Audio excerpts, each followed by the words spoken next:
আবু বকর সিদ্দিক রাদিয়াল্লাহু তাআলা আনহুর সাথে কর গোত্রের এক নেতা সাক্ষাৎ করলেন। এই নেতার নাম ইবনুদ দাগিনা। একটু মনে রাখবেন, এটা কি নাম? হ্যাঁ, ইবনুদ দাগিনা, এটাই ওনার নাম, ইবনুদ দাগিনা। এই নেতা আবু বকর সিদ্দিক রাদিয়াল্লাহু তাআলা আনহুর সাথে সাক্ষাৎ করলেন। সাক্ষাৎ করার পর আবু বকর সিদ্দিক রাদিয়াল্লাহু তাআলা আনহুকে বললেন, আইনা তুরিদু আনতা ইয়া আবা বকরিন। আবু বকর, আপনি কোথায় যাওয়ার ইচ্ছা করেছেন? আপনি কোথায় যাচ্ছেন? তো আবু বকর সিদ্দিক রাদিয়াল্লাহু তাআলা আনহু জবাব দিলেন, আখরাজানি কওমি ফাউরিদু আন আসিহা ফিল আরদি ফাআবুদা রাব্বি। আমার জাতি আমাকে বের করে দিয়েছে, তাই আমি দেশে দেশে ঘোরার নিয়ত করেছি। দেশে দেশে ঘুরবো আর আমার রবের ইবাদত করব। আপাতত হাবশার দিকে আমি রওনা করলাম। তো আবু বকর সিদ্দিক রাদিয়াল্লাহু তাআলা রওনা করলেন। ইবনুদ দাগিনা বললেন, না, আপনি হাবশায় যাবেন না, আপনি ভদ্র মানুষ, আপনাকে এক জাতি বের করে দিতে পারে এটা আমার বিশ্বাস হয় না। ইন্না মিসলাকা লা ইয়াখরুজু ওয়া লা ইউখরাজ। আপনার মতো মানুষ বের হতে পারে না, আপনাকে বের করা যায় না, কেননা আপনার মধ্যে অসাধারণ 5টা বৈশিষ্ট্য আছে। 1 নাম্বার, ইন্নাকা তাকসিবুল মা'দুম, আপনি অসহায়কে সহায়তা করেন। 2 নাম্বার, ওয়া তাসিলুর রাহিমা, আপনি রক্তের সম্পর্ক রক্ষা করেন।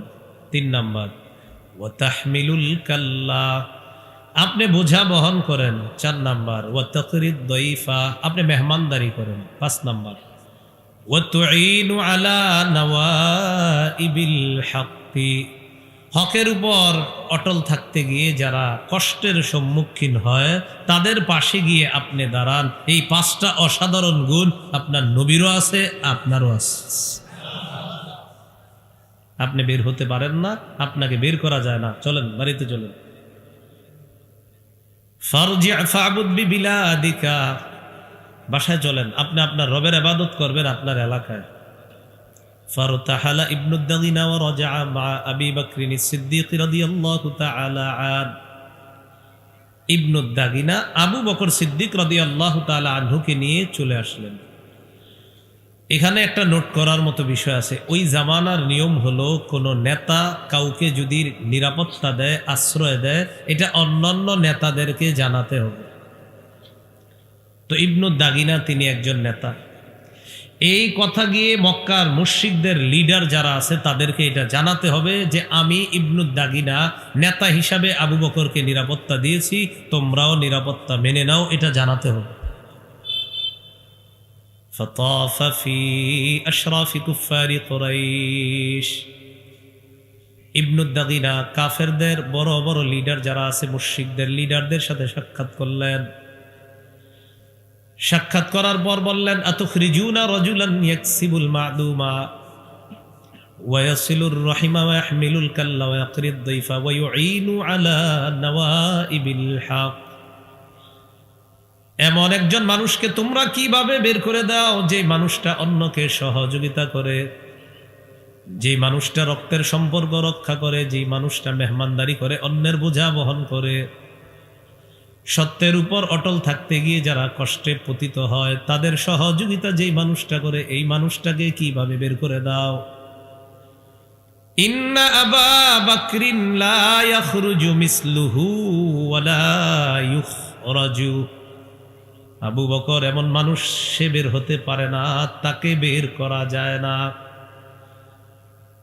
আমি করা গোত্রের নেতা হিসাবে আবু বকরকে নিরাপত্তা দিলাম, তোমরাও আমার নিরাপত্তাটা মেনে নাও, ডিস্টার্ব করবা না, এটা নেতাদেরকে বলে দিল। ফাআনফাযাত কুরাইশুন জিওয়ারা ইবনুদ দাগিনা ওয়া আমানু আবা বকরিন।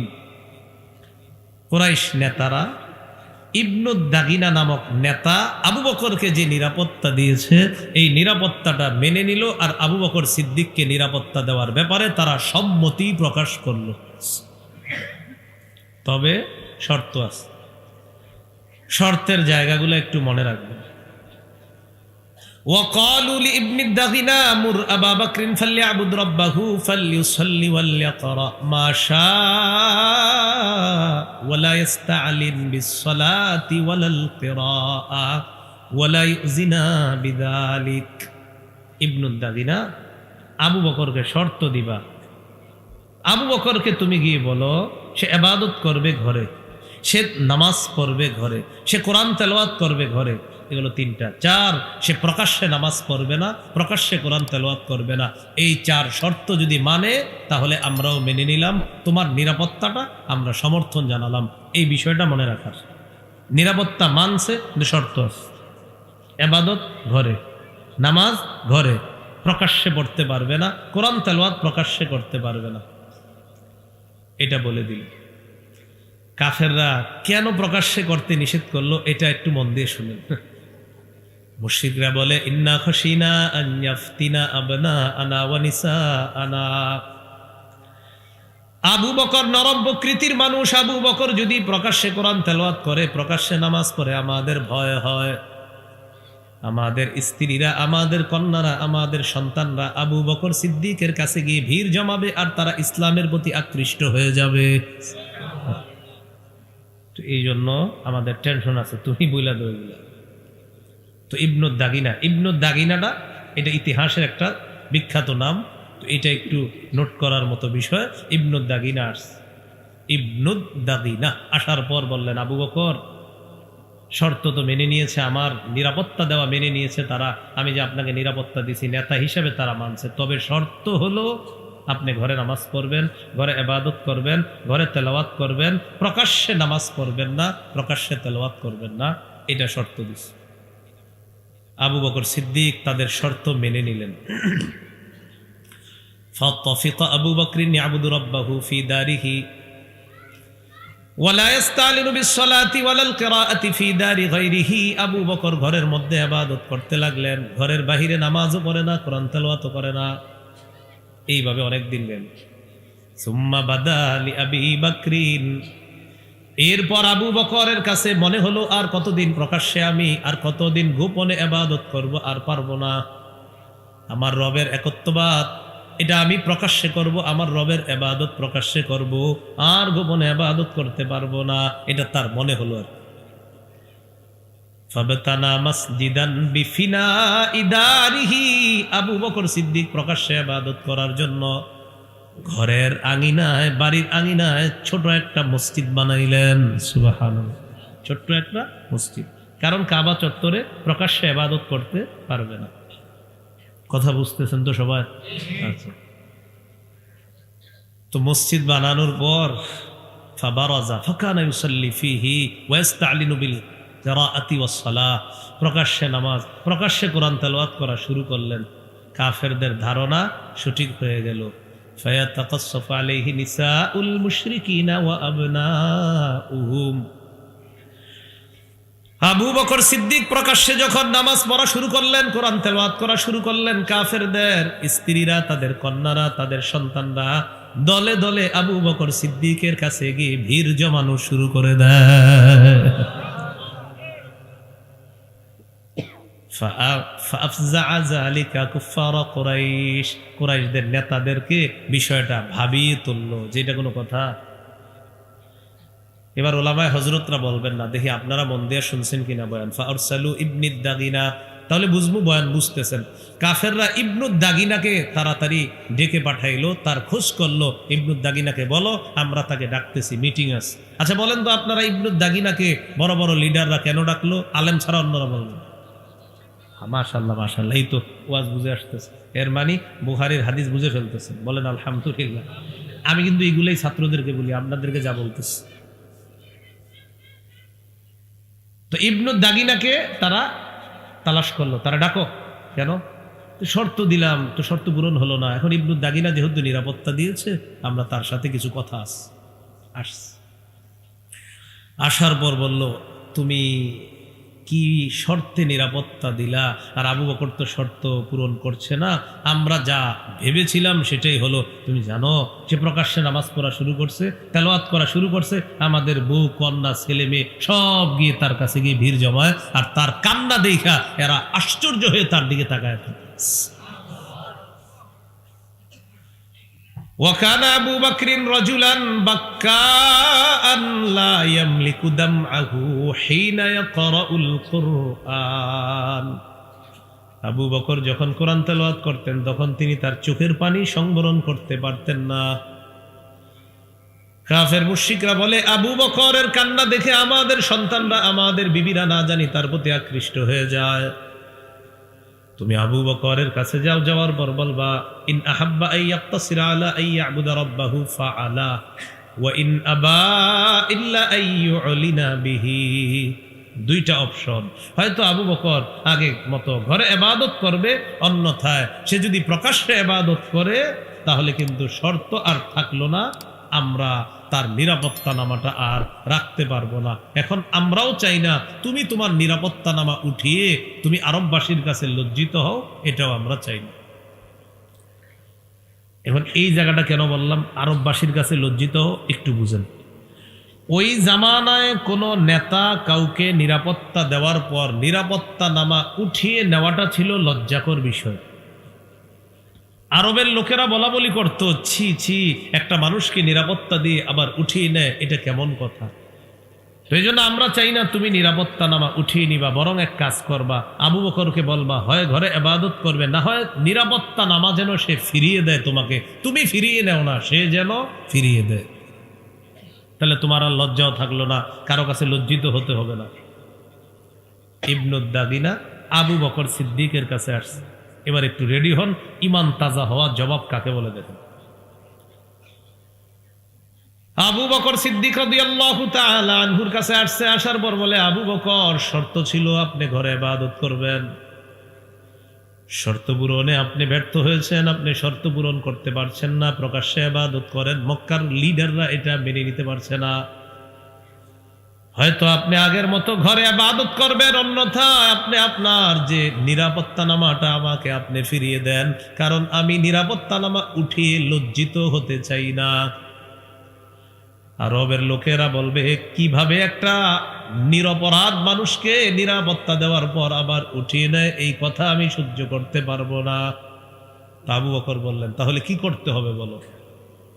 ইবনুদ দাগিরা বললেন, হয়তো ঘরে ইবাদত করবেন, না হয় নিরাপত্তা নামা ফিরিয়ে দেন। আবু বকর সিদ্দিক বললেন, ইন্নী আরুদ্দু ইলাইকা জিওয়ারাকা ওয়া আরদা বিজিওয়ারিল্লাহ। আমি তোমার নিরাপত্তা নামা এই মুহূর্তে ফিরিয়ে দিলাম, আমি আল্লাহর নিরাপত্তায় খুশি আছি, তোমার নিরাপত্তা দরকার নাই। রবের ইবাদত প্রকাশ্যে করি, রব নিরাপত্তা দিবে আমাকে। এটা হইল মুমিনদের ঈমান চেতনাদায়ক কথা, ঈমান তাজা করার কথা। মুমিন কখনো কোনো মানুষের নিরাপত্তা প্রত্যাশী না, মুমিন তো আল্লাহ নিরাপত্তায় বিশ্বাসী। মুমিনের অভিভাবক আল্লাহ কে? সূরা বাকারা 257 নম্বর আয়াতে আল্লাহ বলেন, আল্লাহু ওয়ালিয়ুল্লাযীনা আমানু, যারা ঈমানদার তাদের অভিভাবক হলেন আল্লাহ। আমাদের অভিভাবক কে? আল্লাহ। তো আবু বকর সিদ্দিক রাদিয়াল্লাহু তাআলা প্রকাশ্যে ইবাদত করা শুরু করলেন। একদিন নবী বললেন, উরিতু দারা হিজরাতিকুম, আমাকে স্বপ্নে দেখানো হয়েছে তোমাদের হিজরতের জায়গাটা। রাআইতু সাবখাতান দারা নাখলিন বাইনা লাবাতাইন, আমি স্বপ্নে দেখলাম খেজুর গাছ বেষ্টিত একটা এলাকা, দুই এলাকার মাঝে খেজুর গাছ বেষ্টিত একটা এলাকা। এর মানে তোমাদের হিজরতের জায়গাটা আমাকে দেখানো হয়েছে, সেই জায়গাটা অন্য কোনো জায়গা নয়, সেটাই হলো মদিনা। হিজরতের জায়গা কোথায়? সাহাবায়ে কেরাম যারা আবিসিনিয়া বা হাবশার দিকে হিজরত করার উদ্দেশ্যে বের হয়েছিলেন, তারা নিয়ত পাল্টায়া মদিনার দিকে হিজরত করার উদ্দেশ্যে রওনা করলেন। আবু বকর সিদ্দিক হিজরত করবে মদিনায়। নবীজি বললেন, আবু বকর তুমি থামো, তুমি এখনই হিজরত করবা না, আমার মনে হচ্ছে আল্লাহ আমাকে হিজরতের হুকুম করবে, আমাকে যখন আদেশ করবে, আমি যখন হিজরতের উদ্দেশ্যে রওনা করব মদিনার দিকে, তুমি হবা আমার হিজরতের সাথী। তখন থেকে তিনি দুইটা বাহন লালন পালন করতে লাগলেন। 4 মাস বাবলা গাছের পাতা খাওয়াইলেন। এক বাহনে তিনি চড়বেন, আরেক বাহনে রসুল চড়ে তারা মদিনার উদ্দেশ্যে রওনা করবেন। এই হাদিসে আমার বোঝানোর উদ্দেশ্য আবু বকর সিদ্দিক রাদিয়াল্লাহু তাআলা আনহুর যে কান্নাটা, এই কান্না ছিল দয়া মায়া। উনি নরম মানুষ ছিলেন, ওনার কান্না দেখে অন্যান্য অমুসলিমরা ইসলামের দিকে আকৃষ্ট হয়ে পড়ত। এইগুলো আজকের প্রথম আলোচনা, দয়ার কান্না। 2 নাম্বার বুকাউল খাউফ, ভয়ের কান্না। বলেন কিসের কান্না? এটা খুব মন দেন, এটা সবার জরুরি। নাসাইর বর্ণনা 3108 নম্বর হাদিস। عن أبي هريرة رضي الله تعالى عنه قال قال رسول الله صلى الله عليه وسلم لا يلج النار رجل بكى من خشية الله حتى يعود اللبن في الدار। নবীজি বলেন, উলান থেকে দুধ বের হওয়ার পর এই দুধ উলানে ফিরে যাওয়া যেমন অসম্ভব, কোন ব্যক্তি যদি আল্লাহর ভয়ে কান্নাকাটি করে এই ব্যক্তিও জাহান্নামে যাওয়া অসম্ভব। উলান থেকে দুধ বের হওয়ার পর এই দুধ যেমন উলানে আর ফিরে যাবে না, কোন ব্যক্তি আল্লাহর ভয়ে কান্না করবে সেও জাহান্নামে প্রবেশ করবে না। তিরমিজির হাদিস, 2406 নম্বর হাদিস, 2406। এই হাদিসটি সবার জন্য শিক্ষা। আমরা যারা ব্যবসায়ী আছি, কর্মজীবী আছি, চাকরিজীবী, সবাই মন দিয়ে শোনেন এই হাদিসে নবী কি বলে। عن عقبة بن عامر رضي الله تعالى عنه قال قلت يا رسول الله ما النجاة। উকবা ইবনে আমের বলেন, আমি আল্লাহ নবীকে বললাম, ইয়া রাসূলুল্লাহ, মুক্তির উপায় কি আপনার কাছে জানতে চাই। নবীজি বললেন, মুক্তির উপায় হলো 3টা। বলেন মুক্তির উপায় কয়টা? 1 নাম্বার, আমসিক আলাইকা লিসানাক, তুমি তোমার জবান নিয়ন্ত্রণ করবা, জিহ্বা সংযত করবা। তিরমিজির হাদিস, 2616 নম্বর হাদিস। নবীজি বলেন, হাল ইয়াকুবুন নাসা ফিন নারি আলা ওয়ুজুহিহিম আও আলা মানাখিরিহিম ইল্লা হাসাইদু আলসিনাতিহিম। বেশিরভাগ মানুষের মাথাটা নিচের দিকে দিয়ে, পাগুলা উপরের দিকে দিয়ে ধাক্কাইতে ধাক্কাইতে জাহান্নামে নিক্ষেপ করা হবে, শুধুমাত্র জিহ্বার অপরাধে। নাউযুবিল্লাহ। জিহ্বার অপরাধ, বেশিরভাগ মানুষ তাদেরকে জাহান্নামে নিয়ে যাবে, শুধু জিহ্বার অপরাধ। আল্লাহ আমাদেরকে অপরাধ থেকে হেফাজত করেন। ভাই উপরের আওয়াজটা বাড়ায় না, উপরেরটা কমান, উপরেরটা কমান, বাহিরের আওয়াজ কমান। জিহ্বার অপরাধ মানুষকে জাহান্নামে নিবে। এই হাদিস আমার আগেও বুঝে আসছে, আলহামদুলিল্লাহ।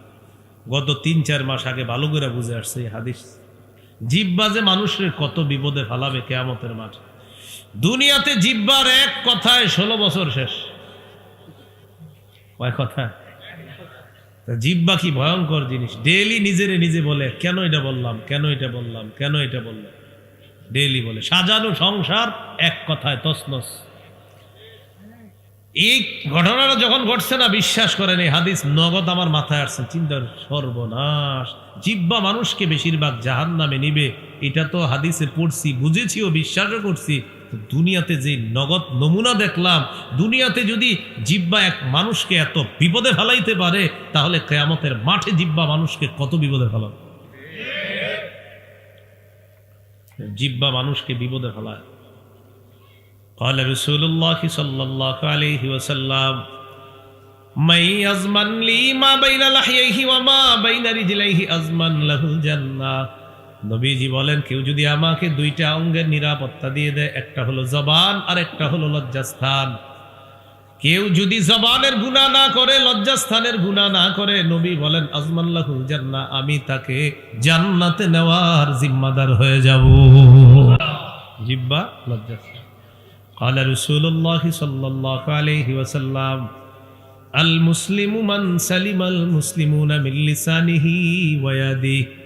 নবীজি বলেন, কোন মুসলমানের জবান আর হাতের কষ্ট দেওয়া থেকে যদি অন্য মুসলমান নিরাপদ হয়ে যায়, তাকান আমার দিকে। আমি একজন মুসলিম দাবি করি, তিনিও একজন মুসলিম। আমার জবান আর হাতের কষ্ট দেওয়া থেকে যদি তিনি নিরাপদ থেকে যায়, নবী বলেন, আমি তোমাকে খাঁটি মুসলমান বলে ঘোষণা করলাম। জবান দিয়ে কষ্ট দিব না। বলেন, জবান দিয়ে, হাত দিয়ে, কর্ম দিয়ে, কথা দিয়ে কোন মুসলমানকে স্বেচ্ছায় কষ্ট দিব না। অনিচ্ছায় দিয়ে ফেললে ক্ষমা চেয়ে নিব। তাহলে ইচ্ছা করে তো দিবই না, অনিচ্ছায় কখনো হয়ে গেলে ক্ষমা চেয়ে নিব। বলেন ইনশাআল্লাহ। মসজিদে ঢুকার সময় 4-5 জন একসাথে দৌড় দিয়েছেন, পাশের মুসল্লির আপনার হাতের কনুত লেগে গেছে, তিনি ব্যথা পেয়েছে, সাথে সাথে বলবেন ভাই মাফ করে দেন। মসজিদে যাওয়ার পর কাতারে দাঁড়িয়েছেন, আপনার পাশের মুসল্লি আপনার এই কনুর আঘাত লাগছে, আপনি বলবেন ভাই মাফ করে দেন। গাড়ির সিটে বসছেন, পাশে একজন প্যাসেঞ্জার বসছে, বসার পর আপনার কারণে তিনি একটু কষ্ট পাইছে শারীরিক, আপনি বলবেন ভাই আমাকে মাফ করে দেন। ভাই, জবান আর হাতের কষ্ট দেওয়া থেকে অন্যকে নিরাপদ রাখেন, আল্লাহ আপনাকে মরার সাথে সাথে নিরাপত্তা দেওয়া শুরু করবে। তাহলে মুক্তির উপায় কয়টা? 3টা। 1 নাম্বার জবান নিয়ন্ত্রণ রাখো। 2 নাম্বার ব্যবসায়ী ভাইরা, চাকরিজীবীরা শোনেন, 2 নাম্বার ওয়ালিয়াসাকা বাইতুকা, তোমার ঘর যেন তোমার জন্য প্রশস্ত হয়ে যায়। দোকানদারি শেষ করলেন, ব্যবসা বাণিজ্য শেষ করলেন, অফিস আদালত করার পর 8টা বাজে আপনার ঘরে থাকার কথা, 11টা বেজে গেছে, এখনো বাসায় যান নাই। স্ত্রী আপনাকে ফোন দেয়, মা ফোন দেয়, কিরে তুই কই? আম্মা আসতেছি। আপনি বন্ধুদের সাথে আড্ডায় মেতে আছেন। নবীজি বলেন না না, কর্মস্থলে আসো। কর্মস্থল নাই, বাসায় থাকো। ওয়ালিয়াসাকা বাইতুক, তোমার ঘর যেন তোমার প্রশস্ত হয়। কাজ আছে, কাজে থাকো, কাজ নাই, ঘরে থাকো, আড্ডাবাজিতে যাবা না। এই ঘর প্রশস্ত হয় মানে আপনি ঘরে সময় দিবেন, মায়ের সামনে, বাবার সামনে, স্ত্রীর সামনে, সন্তানের সামনে থাকবেন। আড্ডাবাজিতে রাস্তায় নামবেন না। মাদক দ্রব্য, অশ্লীলতা, বেহায়াপনায় শয়তান আপনাকে লিপ্ত করে ফেলতে পারে। এই জন্য 2 নাম্বার বললেন। অনেক ভাইয়ারা অফিস থেকে 6টা বাজে আসার কথা, বাসায় 11টা বেজে গেছে, এখনো আসেন। কেন? আপনি এতক্ষণ কোথায় ছিলেন? ঠিক আছে, আমি ওয়াজ মাহফিলে ছিলাম, তো কালকে কোথায় ছিলেন? প্রতিদিন তো ওয়াজ মাহফিলে ছিলেন না। তো খোঁজ নিয়ে দেখবেন এই বেচারার স্বামী, এই বেচারার স্ত্রী আছে, সন্তান আছে, সব আছে, এরপরে সে কার সাথে অন্য কোথাও কথা বলবে। এটা করবেন না। স্ত্রী সন্তানদেরকে সময় দেন, ঘরে থাকেন, মা বাবার সামনে, সন্তানদের সামনে যখন থাকবেন, ইবলিস হাজারো গুনাহ আপনাকে করাইতে পারবে না, যেটা বাহিরে থাকলে আপনাকে করাবে, ঘরে থাকলে এগুলো করাতে পারবে না। এই জন্য নবী বললেন মুক্তির 2য় উপায়, ওয়ালিয়াসাকা বাইতুক, তোমার ঘর যেন তোমার জন্য প্রশস্ত হয়, ঘরে থাকবা। 3 নাম্বার ওয়াবকি আলা খতিআতিক, তুমি তোমার গুনাহের উপর কান্নাকাটি করবা, গুনাহের ব্যাপারে প্রচুর কান্নাকাটি করবা। এই 3টা। তাহলে জবান নিয়ন্ত্রণ, আর অফিস আদালত, ব্যবসা বাণিজ্যতে আসি, আলহামদুলিল্লাহ, কাজ শেষ, বাসা, নামাজের আজান দিছে, মসজিদ, নামাজ শেষ, দুনিয়াবি কোনো কাজে মশগুল হব না, তাড়াতাড়ি বাসায় চলে যাব। বলেন ইনশাআল্লাহ। এইভাবে জীবনটা 1 মাস চালায় দেখেন, দেখবেন কত আনন্দের, কত সুন্দর, কত সুন্নতি জীবন, অসাধারণ এক ভালো লাগা মনের ভিতরে কাজ করবে। আগে বলতেন হুজুর হতাশা পেরেশানিতে আছি, আপনার পেরেশানি কোন দিক দিয়ে চলে যাবে নিজেও বুঝতে পারবেন। হাদিসের একটা কিতাব আছে আল জামিউস সগীর, এই কিতাবের 8655 নম্বর হাদিস। হাদিসের বর্ণনাকারী আনাস ইবনু মালিক রাদিয়াল্লাহু তাআলা। প্রিয় ভাইয়ারা, এই হাদিসটি একটু মন দেন কি বলে। চোখের পানি কখনো মাটিতে ফেলছেন? মানে আপনার চোখের 1 ফোঁটা পানি মাটিতে পড়ে গেছে, এরকম যদি হয় আর কি। عن أنس بن مالك رضي الله تعالى عنه قال قال رسول الله صلى الله عليه وسلم من ذكر الله خاليا ففاضت عينا, কোন ব্যক্তি আল্লাহকে স্মরণ করছে, আল্লাহকে স্মরণ করার পর তার 2 চোখ দিয়ে পানি আসছে, আল্লাহকে স্মরণ করছে, চোখে পানি আসছে। হাত্তা ইউসিবাল, আর এই চোখের পানি যদি জমিনের মধ্যে পড়ে যায়, 1 ফোঁটাও যদি জমিনের মধ্যে পড়ে যায়, নবীজি বলেন লাম ইউআযিবুহুল্লাহু ইয়াউমাল কিয়ামা, আল্লাহ তাআলা কিয়ামতের ময়দানে তাকে আযাব দিবেন না।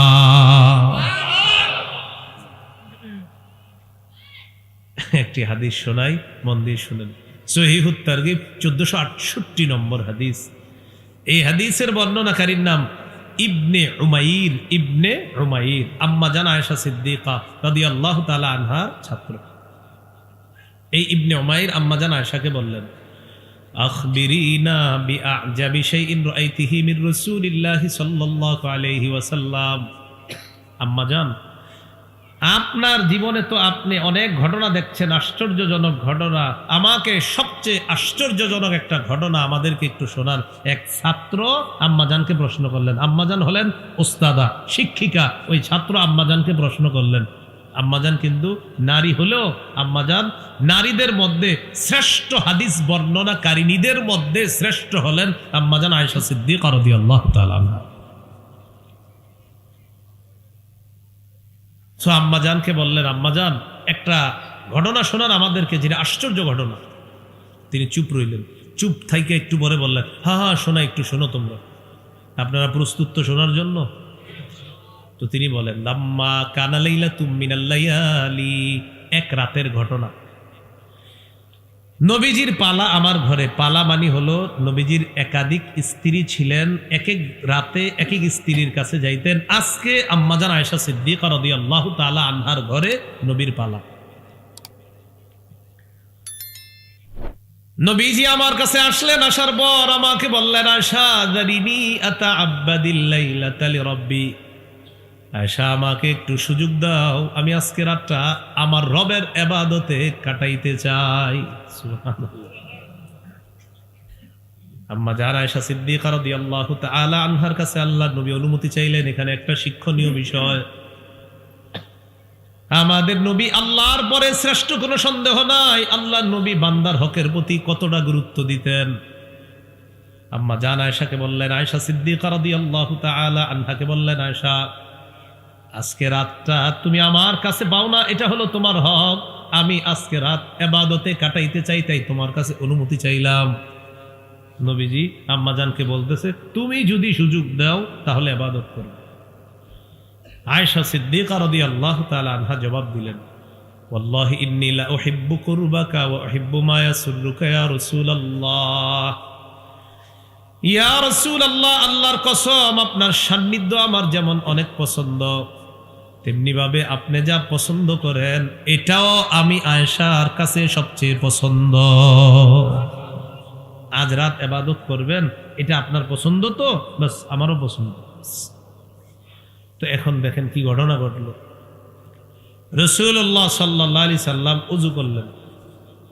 ওযু করার পর নামাজে দাঁড়াইলেন।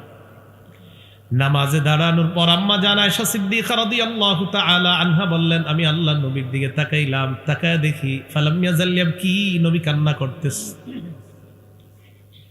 কাঁদতে কাঁদতে হাত্তা বাল্লা হিজরাহু, আল্লাহর নবীর গালগুলা ভিজে গিয়েছে, দুই গাল পুরাটা ভিজে গেছে গাল। একটু পর দেখলাম ওয়াকানা জালিসা, নবী নামাজের মধ্যে বসা। ফালাম ইয়াজাল ইয়াবকি, নবী কান্না করতেছে। হঠাৎ দেখি তাকায় তাকায় হাত্তা বাল্লা লিহিয়াতা, কাঁদতে কাঁদতে আল্লাহ নবী তার দাড়ি মুবারক ভিজিয়ে ফেলছে। এরপর নবীর দিকে ভালো করে তাকাইলাম, তাকায় দেখি ফালাম ইয়াজাল ইয়াবকি, আল্লাহ নবী কান্না করতেছে। কান্না করতে করতে হাত্তা বাল্লাল আরদ, আল্লাহ নবীর সামনের যে মাটিটা, মাটি ভিজে গেছে। মাটি, সবাই বলেন কি? আবার বলেন। চিন্তা করা যায়, গাল দাড়ি, এরপরে এটা আপনার এই দিকটা গড়ায়া পড়তে হবে, পরে সামনে মাটিতে ভিজতে হবে। এই করতে করতে হাত্তা ইউজিনুহু বিসসালাহ, হযরত বেলাল রাদিয়াল্লাহু তাআলা আনহু ফজরের আজান দিয়ে ফেলছে, নবীজির কান্না শেষ হয় না। ফজরের আজানের পর নিয়ম হলো নবীজি ফজরের সুন্নত ঘরে পড়তেন। সুন্নত পড়ার পর স্ত্রীর দিকে তাকাইতেন। তাকানের পর যদি দেখতেন স্ত্রী ঘুমন্ত, তাকে জাগ্রত করতেন। আর যদি দেখতেন জাগ্রত, স্ত্রীর সাথে দুই চারটা কথা বলতেন। নবীজি ফজরের সুন্নত পড়তেন। সুন্নত পড়ার পর দোয়া করতেন, আল্লাহুম্মা রব্বা জিবরিল ওয়া মিকাইল ওয়া রব্বা মুহাম্মাদিন সাল্লাল্লাহু আলাইহি ওয়াসাল্লাম। ও জিবরাইলের রব, ও মিকাইলের রব, ও মুহাম্মদ সাল্লাল্লাহু আলাইহি সাল্লামের রব, আমাকে মাফ করে দেন, আমাকে মাফ করে দেন, আমাকে মাফ করে দেন। তিনবার এই দোয়া করার পর স্ত্রীর দিকে তাকাইতেন। আম্মাজান বলেন, আমার দিকে একদিন নবী তাকাইলেন। আমি যদি ঘুমন্ত থাকতাম আমাকে জাগ্রত করতেন, আর যদি আমি জাগ্রত থাকতাম আমার সাথে কথা বলতেন। এই জন্য আপনি উঠার পর দেখলেন ফজরের 20 মিনিট বাকি, আপনি সুন্নতটা ঘরে পড়লেন। প্রথম রাকাতে কুল ইয়া আইয়ুহাল কাফিরুন পড়বেন, দ্বিতীয় রাকাতে কুল হুয়াল্লাহু আহাদ পড়বেন, দিনের শুরুতে আপনি কুল্লিয়া আইয়ুহাল কাফিরুন পড়ার মাধ্যমে বুঝাইলেন আল্লাহ সমস্ত কুফরিকে আমি বর্জন করে দিন শুরু করলাম। দ্বিতীয় রাকাতে কুল হু আল্লাহ আহাদ পড়ার মাধ্যমে বুঝাইলেন আল্লাহর তাওহীদের ঘোষণা দিয়ে আমার দিন আমি শুরু করলাম। এটা পড়বেন। তো পড়ার পর রাসূলুল্লাহ সাল্লাল্লাহু আলাইহি সাল্লামের সুন্নত মোতাবেক বলবেন, ও জিবরাইলের রব, ও মিকাইলের রব, ও মুহাম্মদ সাল্লাল্লাহু আলাইহি সাল্লামের রব, আমাকে মাফ করে দেন, আমাকে মাফ করে দেন, আমাকে মাফ করে দেন। এরপর স্ত্রীর দিকে তাকাইবেন। কেন তাকাবেন? আমাদের নবী তাকিয়েছেন তাই আপনিও তাকাবেন। তাকানোর পর যদি দেখেন স্ত্রী ঘুমন্ত, তাকে জাগ্রত করবেন। জাগ্রত করার পর কথা বলবেন, দুই চারটা ভালো কথা বলবেন। এই তোমার ছেলেরে তুমি শীতের পোশাক পরায় রাখো, আমি ফজর নামাজের পরপরই তাকে মাদ্রাসায় নিয়ে যাব। এটা ধর্মীয় কথা বলবেন। এমনি বলবেন কেন? আমার নবী বলছেন তাই বলবেন। এটাই তো মহাব্বত। বলার পর আরেকটা সুন্নত আছে, এই সুন্নতটা আপনারা কেমনে পালন করবেন? আচ্ছা, এলেম লুকানো ঠিক না, তাই বলে দিচ্ছি। এরপর নবীজি একটু শুইতেন, তা আপনারা শুইলে তো আর উঠবেন না। এটা আমি বলে দিছি এই কারণে, পরে আল্লাহ যদি ধরে ফেলে তুমি বললা না, পরে যেটা আছে এটা বলতাম। নবীজি একটু শুইতেন। তো বাকি আপনাদেরকে আমি পরামর্শ দিব, আপনারা এই সুন্নতটা এইভাবে পালন করবেন। শুয়ে আবার উঠে যাবেন সাথে সাথে, বেশিক্ষণ থাকেন না। মানে দিলেন উঠে গেলেন।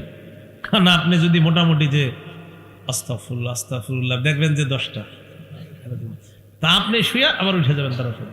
তো আমাদের নবীজি শুয়ে থাকতেন, হযরত বেলাল আয়েশা ডাকতেন, হুজুর নামাজ দাঁড়াবে। ও আচ্ছা, তখন নবীজি বের হতেন, এরপর গিয়ে ফজরের ইমামতি করতেন।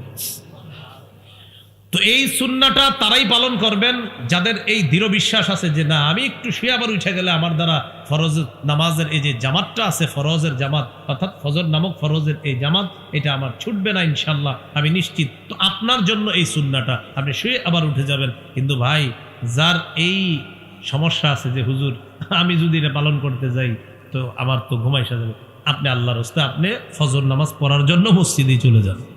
ভাই মনে থাকবে তো কথাটা? হ্যাঁ, আচ্ছা আচ্ছা, হ্যাঁ। তো রাসূল সাল্লাল্লাহু আলাইহি সাল্লাম কাঁদতেছে, হযরত বেলাল আসছে ডাকার জন্য, নিয়ম অনুযায়ী ডাকতে আসছে। ডাকতে আসার পর আল্লাহ নবীর দিকে তাকাইলেন, তাকায় দেখে আল্লাহ নবী কান্না করতেছে। কানতে কানতে আল্লাহ নবীর গালের মধ্যে পানি, দাড়িতে পানি, জামায় পানি, সামনের মাটিতেও পানি।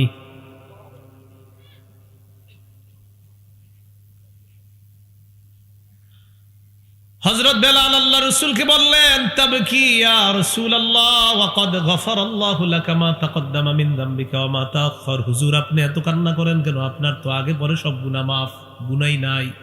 হুজুর আপনি এত কান্না করেন? নবীজি বললেন, আফালা আকুনু আবদান শাকুরা। বেলাল, আমি কি আল্লাহর শুকরগুজার বান্দা হব না?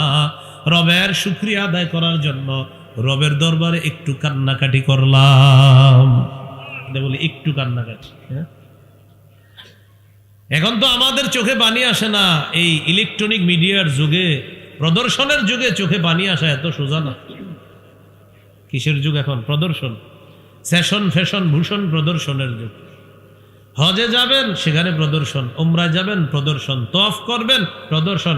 আর ভাইরাল নামক ভাইরাস যোগ্যতা যদি আপনার হয়ে যায় তো তো হয়েছে কাম। যেমন আমিও আমাদের বাংলাদেশে বর্তমানে একজন ভাইরাল নামক ভাইরাস যোগ্যতার মধ্যে আমিও প্রথম একদম শারীরদের মধ্যে আছি। ভাইরাল নামক ভাইরাস যোগ্যতা। এখন এলেম কালাম আপনার থাক বা না থাক, যদি খালি ভাইরাল যোগ্যতা আপনার থাকে, আপনার নিচে 40 জন শাইখুল হাদিসের নাম থাকবে, আপনার নাম উপরে থাকবে।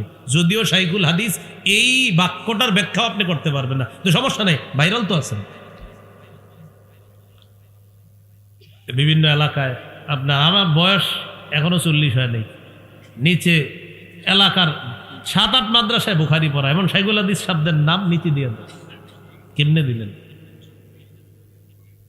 তো এই যে ভাইরাল কথা হইলো আপনার যোগ্যতা। হুজুর আপনি অন্য কিছু, আপনি তো ভাইরাল, এটা হলো মূল যোগ্যতা। প্রদর্শনের যুগ চলতেছে। কান্না ভিতর থেকে আসতে চায়া এখানে হিসাব এটা চইলা যাবে না, না আমি বাইরে যাবো না, সুবহানাল্লাহ, সর্বনাশ। এই পানি আপনার আসবে। ভাইরাল নামক ভাইরাস যোগ্যতা নিয়ে হজে যাবেন, বাস তওয়াফ করবেন, 80-90টা ছবি তুলবে আপনার সাথে যারা তওয়াফ করবে। মুজদালিফায় যাবেন, 8 কিলোর বেশি পরিমাণ মুজদালিফায়, আরাফা থেকে যাইতে প্রায় 8.34 কিলো। তো হেঁটেই আমি মুজদালিফা, আলহামদুলিল্লাহ, হেঁটেই সব সম্পাদন করছি।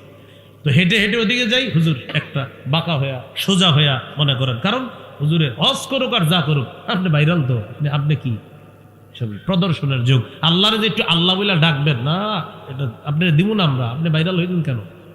আসেন ছবি তোলেন। ছবি নিয়ে আমি যেদিন ওয়াজ করছি, একটা ওয়াজ আছে আমার, ছবি নিয়ে দেখবেন, প্রায় 1 ঘন্টার কম বেশি। ওই দিন আমার জীবনে সবচেয়ে বেশি ছবি উঠাইছে মানুষ। আপনি কেন এই ওয়াজ করলেন? আপনি অন্য কোনো ওয়াজ পারলেন না। তো বলছিলাম, সেশন ফ্যাশন ভূষণ আর প্রদর্শনের যুগে কান্না করা সহজ না। আল্লাহ তাআলা বলেন, আদম সন্তানের অন্তর পাথরের চেয়ে আরো শক্ত হয়ে গেছে। কিছু পাথর আছে এমন যে পাথর থেকে নদী নদী নদী প্রবাহিত হয়। ওয়া ইন্না মিনহা লামা ইয়াশাক্কাকু ফায়াখরুজু মিনহুল মা, কিছু পাথর ফেটে পানি বের হয়। ওয়া ইন্না মিনহা লামা ইয়াহবিতু মিন খাশিয়াতিল্লাহ, কিছু পাথর আল্লাহর ভয়ে থর থর করে কাঁপতে থাকে, উপর থেকে নিচে পড়ে যায়। তো আদম সন্তানের অন্তর এত শক্ত, ও কান্না করে না, ওর চোখে পানি আসে না। কথাটা মনে আছে? আজকে যে হাদিসটা এখন শোনাইলাম আপনাদেরকে, শুধু শোনানোর জন্য বলি নাই, আজকে একটু বাসায় গিয়ে হাদিসটা চিন্তা করবেন। আল্লাহর পরে যিনি শ্রেষ্ঠ, এই জগতেও শ্রেষ্ঠ, ওই জগতেও শ্রেষ্ঠ, যত জগৎ হইতে পারে আল্লাহর পরে তিনি শ্রেষ্ঠ। তিনি নাকি কাঁদতে কাঁদতে সারা রাত শেষ করে দিছে, তার চোখের পানিতে গাল ভিজে, দাড়ি ভিজে, জামা ভিজতে ভিজতে নিচে মাটিটা পর্যন্ত ভিজে। ইবনে মাজার হাদিস 4195 নম্বর হাদিস। বারা ইবনে আযিব বলেন, একদিন দেখি কি নবীজি কবরের সামনে বসছে, বৈশা কি করতেছে জানি না, ওই পাশ দিয়ে গিয়ে নবীরে দেখলাম, দেখি কি বাচ্চা মানুষদের মতো ইচ্ছা মতো কাঁদতেছে, কাঁদতে কাঁদতে হাত্তা বাল্লাস সারা মিন দুমুইহি, সামনের যে মাটিগুলা কবরের, এই মাটিগুলা মাত্র রাখা হয়েছে, এখনো লাশ দাফন করা হয় নাই, দুই পাশে রাখা হয়েছে। বারা ইবনে আযিব রাদিয়াল্লাহু তাআলা তাকায় দেখি কি কাঁদতে কাঁদতে ওই কবরের পাশে রাখা মাটিগুলা কাদাযুক্ত বানায় ফেলছে। একটা মানুষ এত কাঁদে কিভাবে? একটা গুনাহও নাই যার, তিনি এত কাঁদে। আমাদের গুনাহ শেষ নাই, চোখের পানি আমরা বুম মাইরও আনতে পারতাম। এই জন্য আমাদের ইনসান হওয়া দরকার, মানুষ হওয়া দরকার। আল্লাহ বুঝার তৌফিক দান করেন। তো বলছিলাম, প্রিয় মুসলমান ভাইয়ারা, আল্লাহর কাছ থেকে 2টা চোখ চান, এমন চোখ যে চোখ আল্লাহর ভয়ে একটু কাঁদতে পারে। আল্লাহ এমন চোখ আমাদেরকে দান করে। সহিহ বুখারীর বর্ণনা 660 নম্বর হাদিস।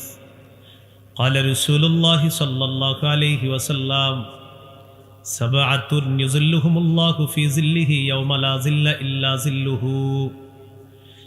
7 শ্রেণীর মানুষকে কিয়ামতের ময়দানে আল্লাহ তাআলা তার কুদরতি ছায়া জায়গা দিবেন, যেদিন আল্লাহর ছায়া ছাড়া আর কোনো ছায়া থাকবে না।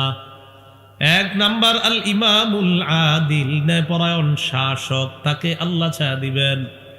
আমাদের কপালে জানি এমন শাসক আছে কিনা, বলেন আছে? ইনশাআল্লাহ। স্বপ্নই দেখতেছি, স্বপ্ন দেখতেছি। আসবে কিভাবে বলেন? মাঝে মাঝে আলোচকরা মাহফিলে যায়, 60-70 জন বা 50-60 জন অথবা 30-40 জন বাইক নিয়ে ওনারে রিসিভ করতে যায়। জিজ্ঞাসা করবেন, ভাই সবাই মাগরিব পড়ছেন আপনারা, এই যে এতজন রিসিভ করতে আসছেন? আবেগে মাগরিব পড়ে নাই অনেকে, আমি বলি নাই সব, অনেকে পড়ছে, অনেকে পড়ে নাই আবেগে। হুজুর আজকে তো হুজুর আনতে গেছি, তো আজকে মাগরিব, হুজুর আসবে, দাঁড়াই রয়েছে রাস্তায়, হুজুরে রিসিভ করবে, তো মাগরিবের তো সময় বেশিক্ষণ নাই আপনার, দাঁড়াই রয়েছে অনেকক্ষণ, মাগরিব পড়ছেন নি? ও আচ্ছা, মাগরিব পড়া হয় নাই। তো মাগরিব পড়া হয় না এটা বললেন কিভাবে? হুজুর আইসা দাঁড়ায় থাকতো, আপনি মাগরিব তো বেশি সময় লাগতো না, পড়ে নিতেন। আবেগে মাহফিল করতেছি আমরা, এই জন্য হুজুরে রিসিভ করতে গিয়ে মাগরিব পড়ি নাই। এখন আপনারা ফতুয়া দেন না যে মাহফিলটার উপকারিতাটা কোথায় হবে। তো এই দেশে আবার আমরা মাহফিলে বলতেছি চিল্লায়া চিল্লা, এদেশে ইসলাম থাকবে, আমি থাকবো, মুসলিম থাকবে, আর আল্লাহ তাআলা বলছেন মাগরিব তো সবাই পড়লাম না। তখন বলেন কি হবে? এই কথাটি আমি আমাকে দোষারোপ করছি, আমি আমাকেই বলছি, আমাকেই রিসিভ করার জন্য মনে করেন এমন করতেছে। তো আমার ওই মাহফিলের ফায়দাটা হবে কি? যেই মাহফিলে আমার শ্রোতাদের মধ্যে, শ্রোতারা যারা আমাকে রিসিভ করলো, তাদের কেউ মাগরিব পড়ে নাই, কেউ এশা পড়ে নাই, সেটা আমি আমাকেই বলছি। রাসূলুল্লাহ সাল্লাল্লাহু আলাইহি সাল্লাম বলেন, 7 শ্রেণীকে আল্লাহ আরশের ছায়া জায়গা দিবেন। 1 নাম্বার ন্যায়পরায়ণ শাসক, 2 নাম্বার ওয়াশাবুন নাশাআ ফি ইবাদাতি রাব্বিহ, ওই যুবক যে যুবকের যৌবনকালটা ইবাদতে কাটে। বর্তমান যুবকদের অবস্থা হলো এমন, যা বলবেন বলে আমার ইচ্ছা। এই মিয়া নামাজ পড়েন না কেন? আমার ইচ্ছা। ভাই চুল এত বড় কেন? আমার ইচ্ছা। এতক্ষণ মোবাইল চালান কেন? আমার ইচ্ছা। ভাই সিনেমা হলে কেন যাচ্ছেন? আমার ইচ্ছা। ভাই অশ্লীল সিনেমা দেখছেন কেন? আমার ইচ্ছা। আমার টাকা, আপনার কি? ওই মুহূর্তে যদি যে হাত দিয়ে অশ্লীল জিনিসটা ধরে রাখলেন, আল্লাহ যদি হাতটা আপনার প্যারালাইজড করে দেয়, কি করবেন? আল্লাহ যদি বলে তোর ইচ্ছা, হাত তো আমি দিছি, তোর ইচ্ছা হয় কিভাবে? চোখ দিয়ে হারাম জিনিসের দিকে দেখতেছেন আর বলছেন আমার ইচ্ছা। আল্লাহ যদি বলে চোখ তো আমি দিছি, তোমার ইচ্ছা হয় কিভাবে? কান দিয়ে আপনি গান শুনতেছেন আর বলছেন আমার ইচ্ছা। আল্লাহ বলবে কান আমি দিয়েছি, ইচ্ছা তোমার হবে কিভাবে? বলেন আসমান কার? জমিন কার? সৃষ্টিকার? আমরা কার? তো আমরা কিভাবে চলবো? ইচ্ছা হবে কার? কিভাবে বললেন কান আমার, আমার যেমন চায় তা শুনবো? কিভাবে বললেন? সূরা বানী ইসরাঈল 36 নম্বর আয়াতে আল্লাহ বলেন ইন্নাস সামআ ওয়াল বাসারা ওয়াল ফুআদা কুল্লু উলাইকা কানা আনহু মাসউলা। হেডফোন লাগিয়ে যারা কান শুনেন, যারা গান শুনেন ঘন্টার পর ঘন্টা, সূরা বানী ইসরাঈলের 36 নম্বর আয়াতটা আজকে খুলবেন, অনুবাদ দেখবেন। আল্লাহ তাআলা বলেন কানকে জিজ্ঞাসা করা হবে, কানের ব্যাপারে আপনাকে জিজ্ঞাসা করা হবে। ওয়াল বাসার, চোখের ব্যাপারে আপনাকে জিজ্ঞাসা করা হবে। ওয়াল ফুআদা, অন্তরের ব্যাপারে। কুল্লু উলাইকা কানা আনহু মাসউলা, প্রত্যেকের ব্যাপারে জিজ্ঞাসা করা হবে। এবার সবাই একটু হাতের চামড়াটার দিকে তাকান, তাকান, আমিও তাকাই, তাকান। তাকাইছেন সবাই? সূরা হামিম আস-সাজদা 20-21 নম্বর আয়াতে আল্লাহ বলেন সবাই চামড়ার দিকে তাকান আর আল্লাহর আয়াতটা শুনেন। হাত্তা ইযা মা জাউহা শাহিদা আলাইহিম সামউহুম ওয়া আবসারুহুম ওয়া জুলুদুহুম বিমা কানু ইয়ামালুন।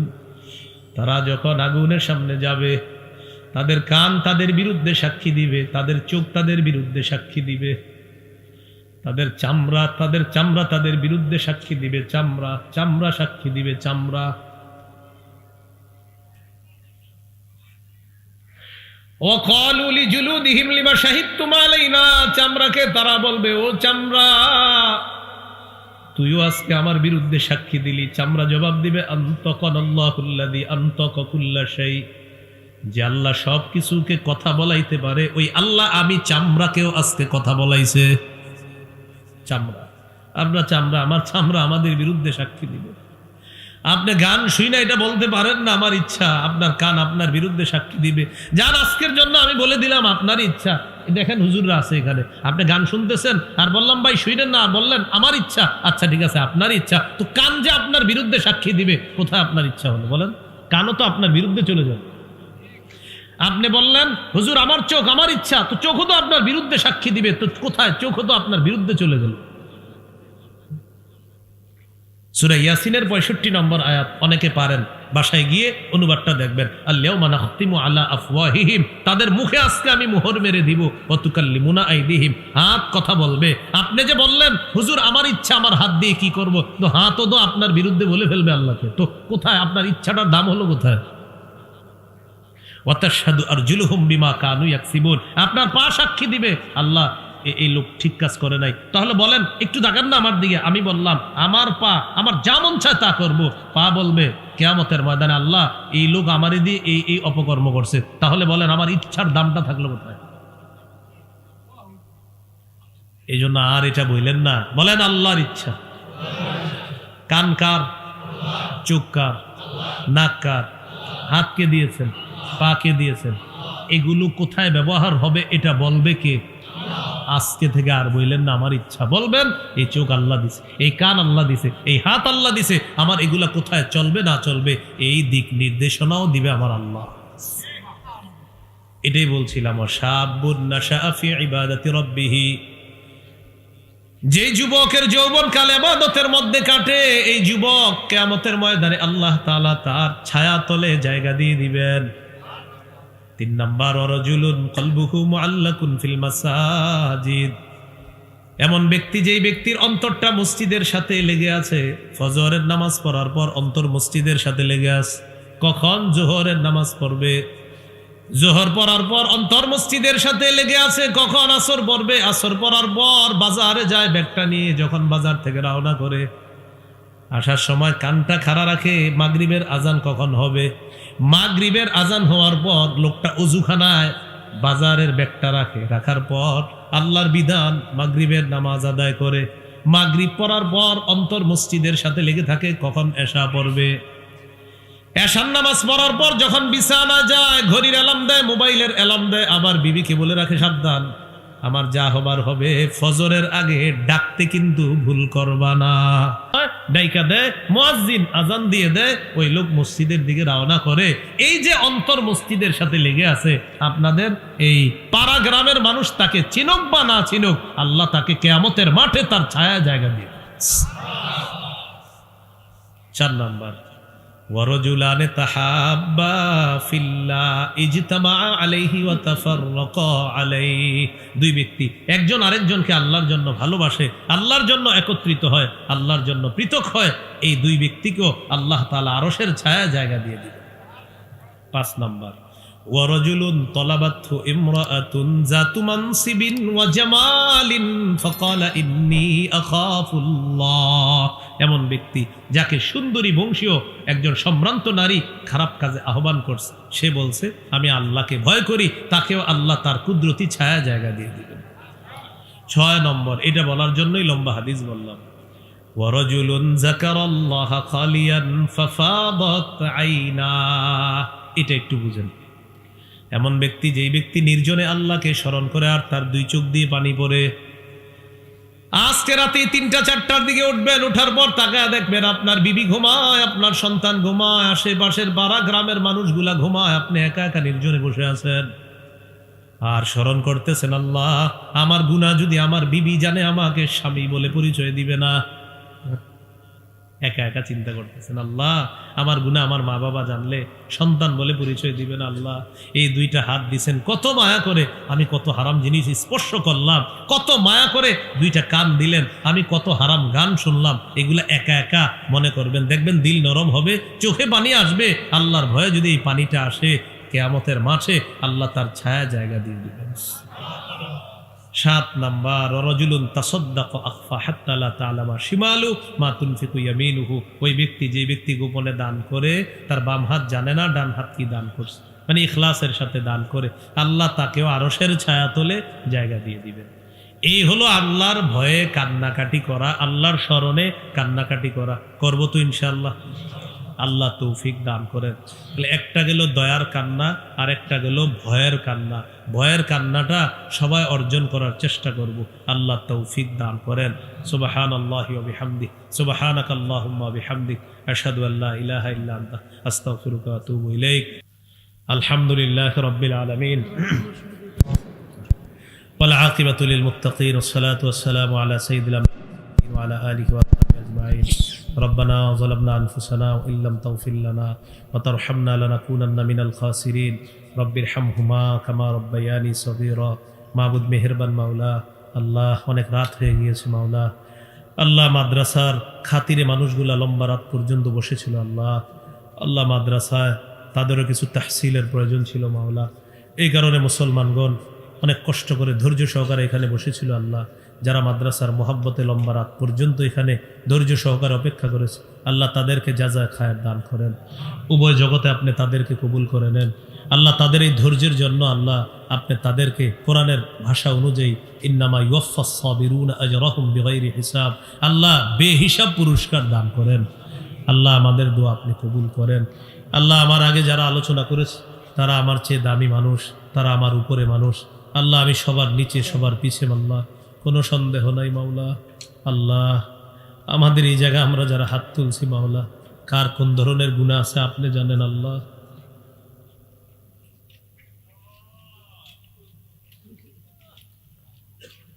আল্লাহ আল্লাহ আমাদের গুনাহের শেষ নাই মাওলা।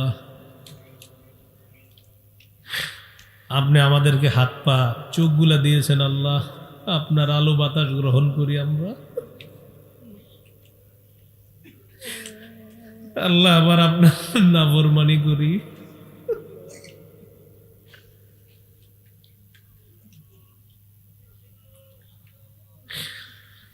আল্লাহ আমাদেরকে মাফ করে দেন, আজকের পরে আর ভুল করব না, আমাদেরকে মাফ করে দেন আল্লাহ। আল্লাহ মাঝে মাঝে চিন্তা করি মাওলা, আপনি কত খুশি, কত নিরাপত্তার সাথে, কত আরামে আমাদেরকে রাখছেন আল্লাহ। যার একটা হাত নাই সে বুঝে হাতের কত দাম, যার একটা পা নাই, যার একটা চোখ নাই, এই দাম তারা বুঝে আল্লাহ।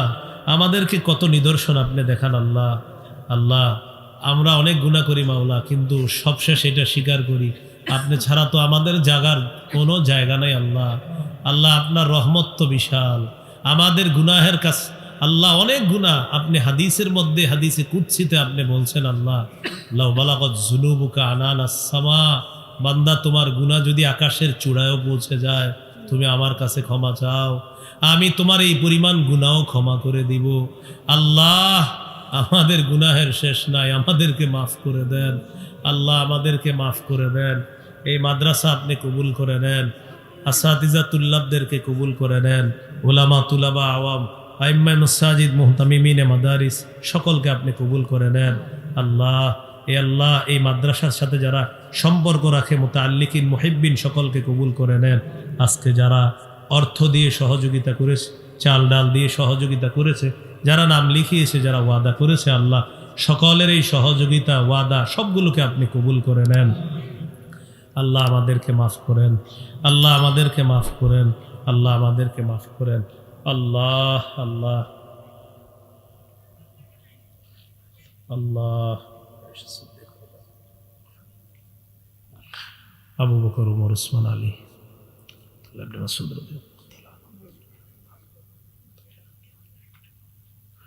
আল্লাহ, আব্বাস,